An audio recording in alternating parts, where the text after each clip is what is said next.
There are quotes from people like inside of OpenAI who believe that they're not just building this like narrow technology that's a helpful blinking cursor. They want to build artificial general intelligence. And so what that means is being able to do that everything that a human mind can do. And the joke inside the company is like, we're going to cover the world in data centers and solar panels. Like they want to cover the world in essentially these big boxes that have huge clusters of NVIDIA chips that then compute away and ultimately create something like a super intelligent God entity that they believe that they will use to own the world economy, make trillions of dollars. And from a kind of ego religious intuition, they will have built the God that supersedes and replaces humanity. You now have 1 million digital AI researchers that are testing and running experiments and inventing new forms of AI. And literally not a single human on planet Earth knows what happens when someone hits that button. It's like what people worried about with the first nuclear explosion, where there was like a chance that it would ignite the atmosphere because there'd be a chain reaction that set off. And we don't know what happens when that chain reaction set off. And there's this sort of chain reaction of AI improving itself that leads to a place that no one knows. And it's not safe. Now pause for a second, because this is not just another warning about AI taking jobs. This is much bigger than that. The people building these systems are not simply creating better software. They are growing digital minds inside data centers the size of cities. And even they admit they do not fully understand what is happening inside. That is the terrifying part. AI is not like a bridge. It is not like a car. It is not like a normal machine where engineers know exactly how it works, where it fails, and how to control it. This is something different. They are feeding the entire internet into these systems, adding more chips, more power, more data, and then watching new abilities appear that nobody directly programmed. And now the goal is even more dangerous. Build AI that can improve AI. That means one day humans may not be the ones designing the next generation. AI will design it, then the next one, then the next one. And once that loop begins, progress no longer moves at human speed. It moves at machine speed. That is the moment everything changes. Jobs change, politics change, war changes, the economy changes, and maybe the role of human beings changes forever. Because the danger is not just that AI becomes smarter than us. The danger is that we hand it the economy, decision-making, military strategy, research, and power, piece by piece, because it is faster, cheaper, and more efficient. And then one day we wake up and realize something chilling. Humans are still alive, but we are no longer in charge. What makes AI different is that you're designing and you're not really coding it like, I want it to do this. You're more like growing this digital brain that's trained on the entire internet. And when you grow the digital brain, you don't know what it's capable of or what it's going to do. So think about it this way, like if I did a brain scan in your brain, could I know from just the brain scan what you're capable of? No. I can see that this part of your brain lights up when you have that thought, but I can't have a comprehensive picture of like, what is everything that Chris is capable of? Can he do sociopathic manipulation and do better military strategy than the best US generals? Like from the brain scan, I can't tell that. Maybe you can.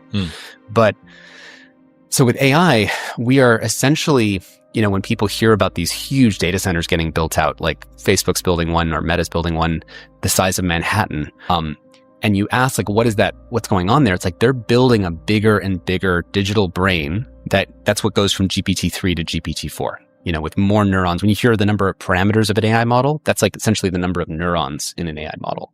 And what they found is that the more GPUs and NVIDIA chips you point at sort of growing this digital brain, the more intelligent it gets, and the more it picks up capabilities that we didn't intentionally teach it. Like there was a famous example where you just train it on the internet, and then it's answering questions in English, and suddenly it learns how to answer questions in Farsi, like doing in Q&A in a different language. And no one taught it that language. It just sort of learned that on its own. And that's what's like weird about AI, is that it's a black box. We don't really understand how it works. And yet we're like making it more powerful much faster than we're understanding how it works. And that's what leads it to make these more unexpected behaviors that we aren't able to control. There's trillions of dollars going into this. There's more money going into this technology than all technologies of the past have ever been built. And we're releasing this technology faster than we released every other technology in history. It took something like 2 years for Instagram to go from 0 users to 100 million users. And it took 2 months to go from 0 to 100 million users for ChatGPT. And of course, they're going from ChatGPT 3 or 4 to now at 5.2. And it went from barely being able to finish a sentence with ChatGPT 2, like finish a paragraph and do like a coherent text, to GPT-3 could write full essays, to GPT-4 can pass the bar exam or the MCATs, to GPT 5.2, I believe, was used to get a gold in the Math Olympiad. Meta's Hyperion AI data center will sprawl to 4 times the size of Manhattan's Central Park. A dear friend of mine, Daniel Schmachtenberger, has this quote that you cannot have the power of gods without the wisdom, love, and prudence of gods. And so in many ways, I think AI is like a rite of passage for humanity, because essentially we've always been poor. We've not always had the greatest track record in our relationship to technology. Like if you look at the Industrial Revolution tech, what letter grade would we give ourselves in holding on, in like stewarding that tech? We had better living through chemistry in the 1930s, DuPont chemistry, and that was great. We invented all sorts of new materials, but we also generated forever chemicals, and it would currently cost more than the GDP of the entire world to clean up the entire mess of forever chemicals. We created social media thinking if we give the world access to information at our fingertips and connect people with their friends, this is going to create the most enlightened and informed society than we ever have. And clearly that didn't go in the way that we wanted it to. So now AI is like the exponentiation of just technology invention writ large. Because what makes AI different from all other forms of technology is that intelligence is the basis of all of our new science, of all of our new technology, of all of our new military development. So if you automate intelligence, you're going to automate an explosion of new science, new technology, new military technology.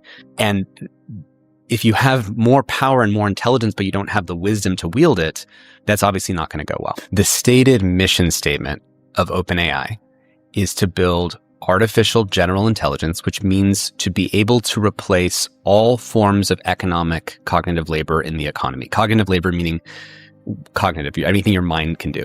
So if a mind can do math and generate new mathematical insights, if a mind can do physics like Einstein, if a mind can do chemistry, if a mind can do programming, if a mind can do cyber hacking, if a mind can do marketing, if a mind can illustrate something, we're seeing AI that is able to kind of cover more and more types of cognitive labor in the economy.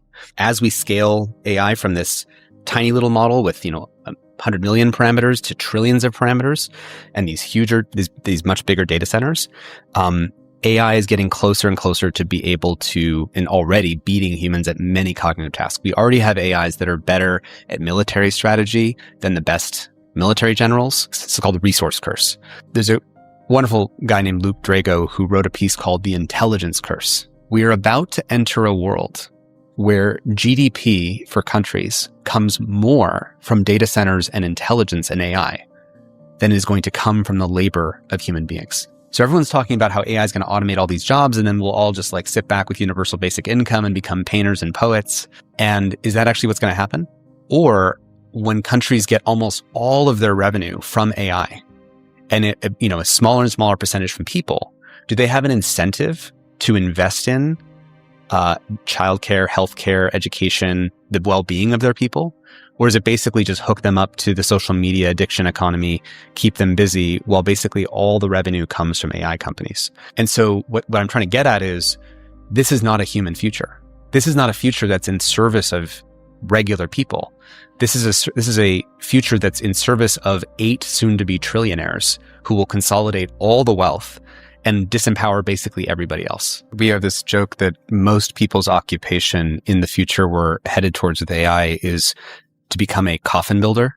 So in other words, your job is to create the thing that replaces you and obsoletes you. So you are essentially building the coffin for your future obsolescence. Yeah. And so if you're short term, yes, we need the electricians and the plumbers and we're building data centers. Short term, yes, you can be a programmer and get the benefit from vibe coding. But then the AIs are learning on all the things that you're doing.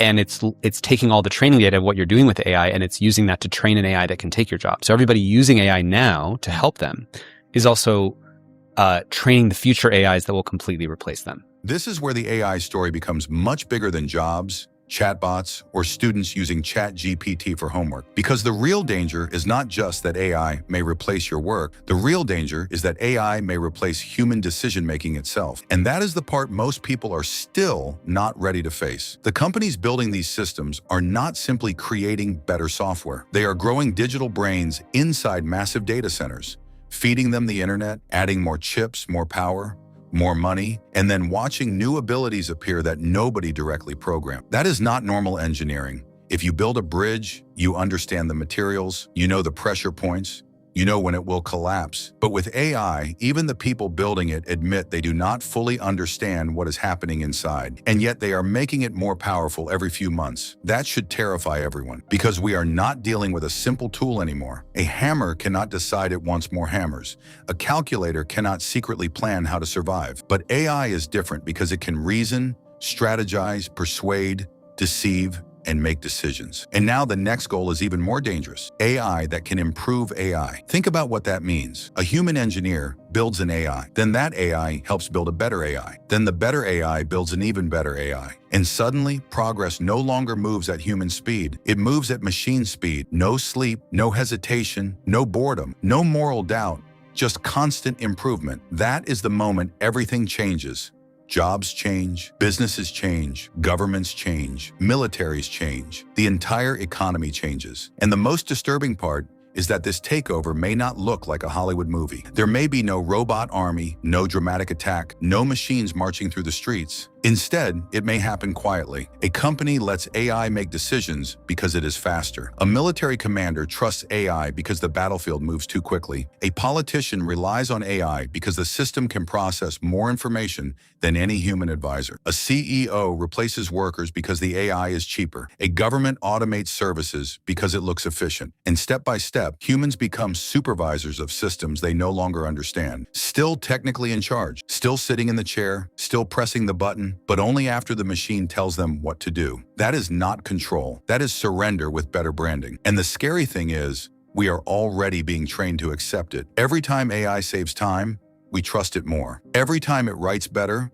codes faster, analyzes quicker, we give it more authority. And soon the question will not be, can AI do this? The question will be, why should a human do this at all? That is where the future becomes dangerous for ordinary people. Because if economies start depending more on data centers than human workers, then what happens to the value of human being? If countries make money from AI instead of citizens, will they still invest in people? Will they still care about education, healthcare, wages, families, and communities? Or will people simply become consumers kept busy while the real economy runs somewhere else, inside machines owned by a few powerful companies? That is the future being built right now. Not a future where AI helps everyone equally, but a future where power, wealth, and intelligence concentrate in the hands of those who control the systems. And while this race is happening, the people building it keep saying the same thing. If we slow down, someone else will build it first. But that is not a safety plan.